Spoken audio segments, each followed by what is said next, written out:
Karl Popper y Thomas Kuhn fueron dos filósofos de la ciencia que tuvieron diferentes ideas sobre el progreso científico. Por una parte, Popper consideraba que la ciencia es un producto humano que se construye a través del método de ensayo y error. Además de esto, también sostenía que los científicos deben ser críticos y exigir estándares elevados. También recomendaba que los científicos propusieran hipótesis y teorías y las contrastaran con observaciones y experimentos. Él consideraba que los periodos de estancamiento de la ciencia eran una prueba de la aceptación de dogmas y teorías vigentes. El simposio de 1965 y sus coletazos posteriores. En 1965 se organizó un simposio. Un simposio es una reunión de expertos que se reúnen para exponer y discutir un tema específico. Dentro de este simposio se discutirían las ideas de Kuhn. En él, además del propio Kuhn, participaron Popper y algunos de sus discípulos y otros filósofos independientes. Parte de esta polémica se debe sin duda a los malentendidos, sobre todo de parte de los popperianos hacia Kuhn. Los programas de investigación de Lakatos. Imre Lakatos nació en 1922, fue un matemático y filósofo que se formó en London. Él era un ex discípulo de Popper que intentó actuar de mediador entre Popper y Kuhn. Los programas de investigación científica de Lakatos son una perspectiva epistemológica que busca reconstruir la historia de la ciencia. Lakatos propuso esta metodología para mejorar el falsacionismo y ofrecer una alternativa a la racionalidad científica. La interpretación estructuralizada de Kuhn y Lakatos. El estructuralismo al que aquí nos referimos nació con la obra de Joseph D. Esta obra fue publicada en 1971, una obra revolucionaria dentro de la filosofía de la ciencia de ese entonces, pero de muy difícil lectura por su carácter sumamente novedoso y especializado a la vez.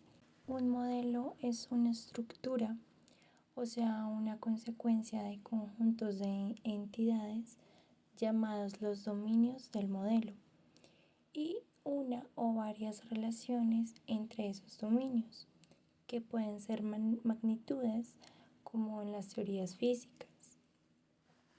Kuhn sostenía que toda actividad científica se desarrolla bajo un paradigma. También consideraba que la adhesión incondicional a las teorías del momento era adecuada para los científicos normales. Desarrolló también un enfoque para entender la investigación que concordaba con la historia de la ciencia. Consideraba que los cambios de paradigma son transformaciones más radicales y profundas que el abandono de una teoría por otra. A pesar de sus diferencias, Kuhn y Popper coincidían en que la ciencia progresa en el suscitar nuevos problemas y no por acumulación. Kuhn enfatiza la discontinuidad y los cambios paradigmáticos que ocurren en la ciencia. Para él, la ciencia no avanza de manera lineal, sino a través de paradigmas. La ciencia opera dentro de paradigmas que acumulan suficientes anomalías que no pueden ser explicadas por el paradigma vigente, y luego ocurre una revolución científica en la cual un nuevo paradigma sustituye al anterior.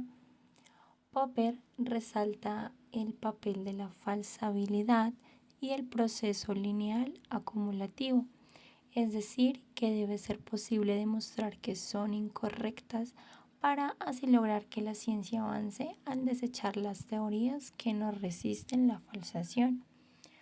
Karl Popper y Thomas Kuhn, dos grandes filósofos de la ciencia del siglo XX, coincidían en que la ciencia progresa al generar nuevos problemas y que no progresa por acumulación. Coincidencias entre Popper y Kuhn.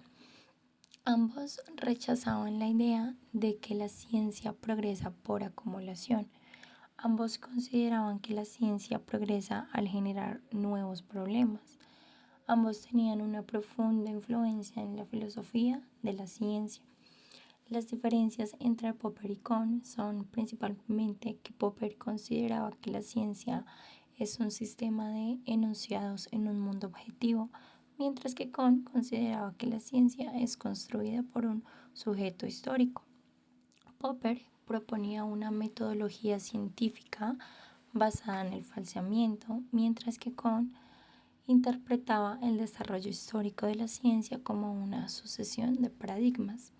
Popper era más idealista, mientras que Kohn era más pragmático.